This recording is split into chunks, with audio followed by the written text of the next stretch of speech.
देवियों और सज्जनों नमस्कार। पिछले 22 दिनों में जो हम देखने और सुनने को मिला वह आश्चर्यचकित है, जिसमें रूस ने अपने ही पड़ोसी देश जो पहले यूएसएसआर के ही अधीन था उस पर ताबड़तोड़ हमले कर उसकी आर्थिक, सैनिक, भौगोलिक और राजनीतिक क्षमता को तहस नहस कर दिया है।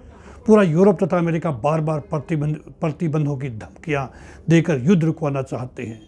इससे हमें बहुत कुछ सीखने को मिलता है। भारत आज चीन और पाकिस्तान से रोज के विवाद, आतंकवाद, सीमा पर तनाव झेल रहा है। हमें ध्यान रखना चाहिए कि भारत को आंतरिक एवं बाहरी सुरक्षा के लिए खतरा अन्य राष्ट्रों की तुलना में अधिक है, क्योंकि हम दोनों तरफ से घिरे हुए दुश्मनों से देश की संपत्ति की सुरक्षा तथा सरकारों के सार्वजनिक अपील करनी पड़ती है, क्योंकि यहाँ के नागरिक अपनी जिम्मेदारी को कभी कभी समझते नहीं है। जिस तरह से राष्ट्र दशकों से आतंकवाद के दंश को भोग रहा है, वह हमारे नागरिकों की संलिप्तता के बिना संभव नहीं है। संविधान सभा के सदस्य डॉक्टर हृदयनाथ कुंजरू ने 1959 में सैनिक शिक्षा को देश में अनिवार्य करने की वकालत की थी, ताकि भारतीय युवा न केवल स्वस्थ हों बल्कि वह देश सेवा के लिए सदैव मानसिक रूप से तैयार रहें। दुर्भाग्य यह है कि स्वतंत्रता के बाद नागरिकों में देशभक्ति और अनुशासन दिखाने के मामले में सरकारें भी पूरी तरह से उदासीन रही हैं। इसलिए कहीं कहीं तो सुरक्षा बल और सेना पर लोग खुलेआम पथराव को अपना अधिकार मानने लगे हैं। हमारे संविधान का अनुच्छेद 51A(d) कहता है कि प्रत्येक भारतीय नागरिक का कर्तव्य है कि वह राष्ट्र सेवा और रक्षा के लिए तत्पर रहे। सवाल यह है कि क्या हम राष्ट्रीय रक्षा के लिए सक्षम नागरिक निर्माण की पर्याप्त व्यवस्था पिछले 75 वर्षों में विकसित कर पाए हैं। दुनिया के करीब 80 देशों के स्कूली पाठ्यक्रमों में सैनिक शिक्षा के अलग अलग प्राविधान हैं। इजराइल जैसे देश में तो अनिवार्य कर रखा है सैनिक शिक्षा को, लेकिन 135 करोड़ की आबादी वाले भारत में महज 5 मिलिट्री स्कूल और 33 सैनिक स्कूल ही संचालित हैं। इन स्कूलों में केवल 3000 बच्चों को ही प्रवेश मिलता है हर साल। सैनिक और मिलिट्री स्कूलों से निकलने वाले छात्र न केवल सेना में सेवा को प्राथमिकता देते हैं, बल्कि अन्य मोर्चों पर भी अपनी प्रभाव और उत्पादक एवं जवाबदेही की छाप छोड़ते हैं। सैनिक स्कूलों से निकलने वाले अधिकतर छात्र सेना को अपने कैरियर के तौर पर प्राथमिकता देते हैं। सैनिक स्कूल को सेना का प्रवेश द्वार भी कहा जाता है। ये एक तथ्य भी है कि आज सेना में काबिल अफसरों की बड़ी कमी है। सैनिक स्कूलों की संख्या बढ़ने से इस समस्या का भी समाधान हो पाएगा। एक महत्वपूर्ण बदलाव मोदी सरकार के आने के बाद में ये हुआ है कि अब सैनिक स्कूलों और राष्ट्रीय इंडियन मिलिट्री अकेडमी में भी RIMC जिसे हम बोलते हैं, लड़कियों को इस साल से प्रवेश देने की व्यवस्था की है। एक मिलिट्री साइंस का स्कॉलर होने के नाते मेरे कुछ सुझाव है भारत सरकार के लिए और देश के प्रत्येक नागरिक के लिए, क्योंकि आज का युद्ध पूर्ण युद्ध होता है। उस पर कंप्लीट देश की मशीनरी, जनमानस इन्वॉल्व होता है, जैसे आपने यूक्रेन में देखा होगा। कोई समाज विशेष इसके प्रभाव से वंचित नहीं रह सकता। इसलिए मेरी अपील है कि देश की 5 ट्रिलियन अर्थव्यवस्था बनाने के लिए तथा सैन्य निर्भरता को खत्म करने के लिए इन सुझावों पर गौर करना जरूरी है। आज सैन्य हथियारों, पनडुब्बियों, फाइटर एयरक्राफ्ट, आधुनिक तोपों, न्यूक्लियर वेपन्स इत्यादि की बात न करके हम आम जनमानस को कैसे शिक्षित करें राष्ट्रीय सुरक्षा के लिए, उस पर जोर देंगे।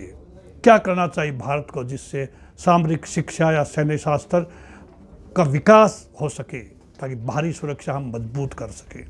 हमारे देश में 5 डिफेंस यूनिवर्सिटीज़ का निर्माण करें कम से कम। पहली डिफेंस यूनिवर्सिटी बिनौला में, जिसका फाउंडेशन रखा गया था 2013 में, लेकिन आज तक उसके ऊपर काम शुरू नहीं हुआ है। उसको जल्द से जल्द करके उस यूनिवर्सिटी को हम देश के सामने प्रस्तुत करें, ताकि वहाँ पे रिसर्च और बड़े बड़े सीनियर ऑफिसर्स आकर के अपनी शिक्षा को बढ़ा सकें मिलिट्री साइंस सब्जेक्ट के ऊपर। सरकार द्वारा प्रस्तावित 100 सैनिक स्कूल PPP मॉडल पर जल्द शुरू करवाए जाएं, जो पिछले साल के बजट में हमने प्रावधान किया था। आज देश में केवल 33 सैनिक स्कूल और मिलिट्री स्कूलों की संख्या केवल 5 है। इसे बढ़ाकर 50 की जाए। सरकार PPP मॉडल पर 100 नए सैनिक स्कूल खोलने का प्रावधान पहले कर चुके, लेकिन उसको अमली जामा पहनाना अभी बाकी है। नेशनल डिफेंस कॉलेज की बात करें तो अपने हिंदुस्तान में केवल एक है, जहाँ ब्रिगेडियर्स एंड ऊपर रैंक के ऑफिसर्स आकर के 1 साल का कोर्स करते तीनों सेनाओं के। हमारे देश में ऐसे 5 और कॉलेज बनाए जाएं, ताकि वरिष्ठ सेना अधिकारियों CAPF के अधिकारियों को भी ज़्यादा से ज़्यादा वॉर गेम, स्ट्रैटेजिक नॉलेज उनको दी जा सके। डिफेंस स्टाफ कॉलेज तीनों सेनाओं के लिए एक ही है, इसका विस्तार कर सेना के लिए कम से कम 2, नेवी के लिए और एयरफोर्स के लिए 1, कुल 3 डिफेंस स्टाफ कॉलेज का निर्माण भारत सरकार को करना चाहिए।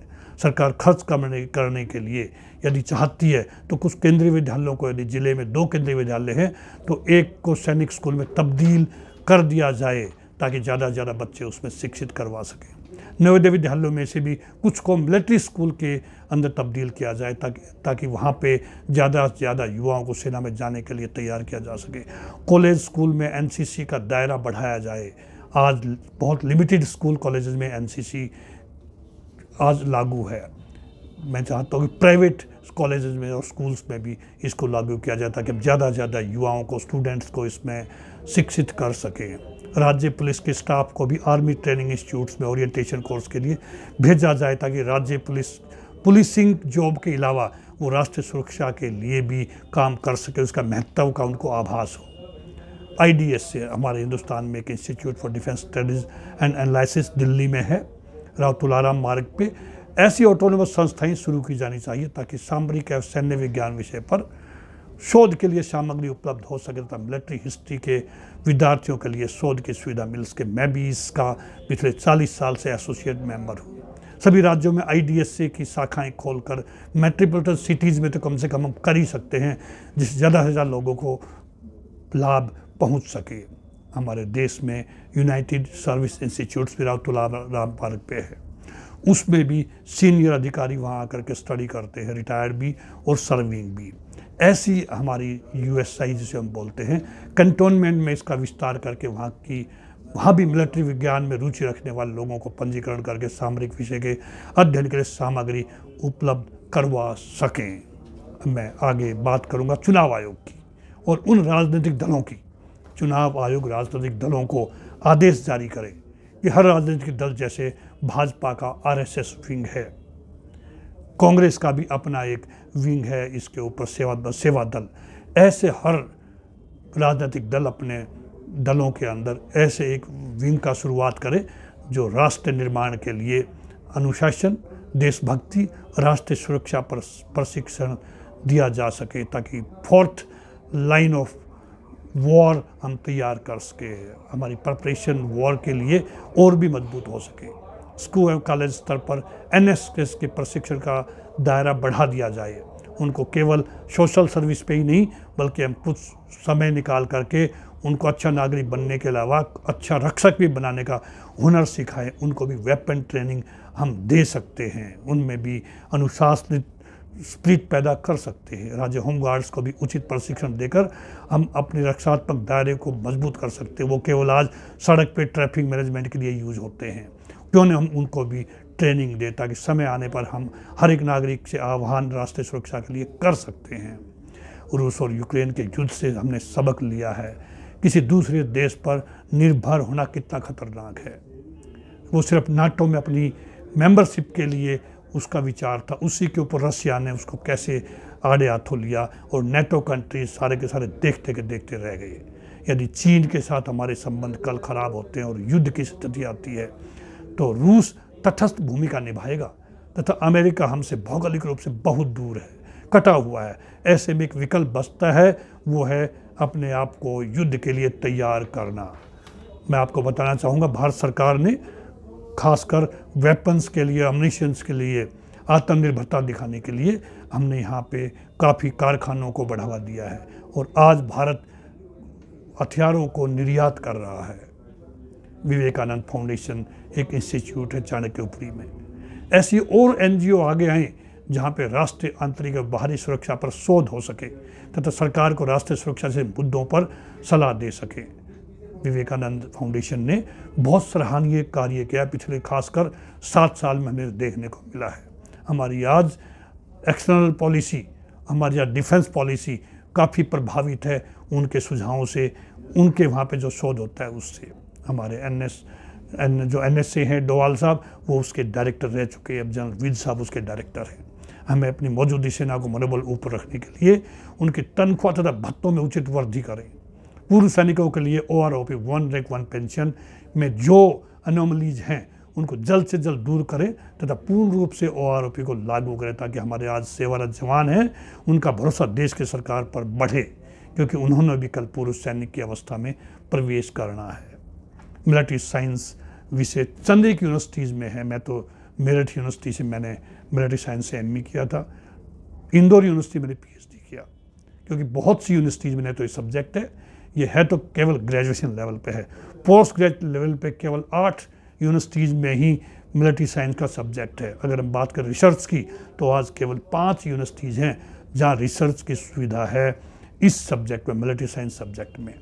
मैं उम्मीद करता हूँ कि भारत अपने आप को मजबूत करने के लिए कोशिश करे, ताकि हमें किसी की तरफ आगे देखना न पड़े। मुझे पूर्ण विश्वास है कि यदि सरकार इन मुद्दों पर विचार करे तो हम अपने सुरक्षा तंत्र को और भी मजबूत कर सकेंगे। आज के इस न्यूक्लियर युग में सेना अकेले रास्ते के पड़ोसी देशों से रक्षा करने की जिम्मेवारी नहीं है, आज हर एक नागरिक की है। बिकॉज युद्ध जब शुरू होता है, आप देख रहे हैं यूक्रेन के अंदर हर नागरिक मोर्चा संभाले हुए हथियार चलाना सीख रहे हैं। ऐसा क्यों हो कि जब युद्ध हो तब हम सीखें, क्यों ना हम पहले से प्रिपेयर रहें। आज जो सैन्य शक्ति जिसके पास में है उसी की आर्थिक शक्ति समय समय पे विकास होता रहेगा और हमारा देश 5 ट्रिलियन इकोनॉमी की तरफ बढ़ रहा है। उसे बढ़ने में तभी मदद मिलेगी जब हम बाहरी और आंतरिक रूप से सुरक्षित रहेंगे।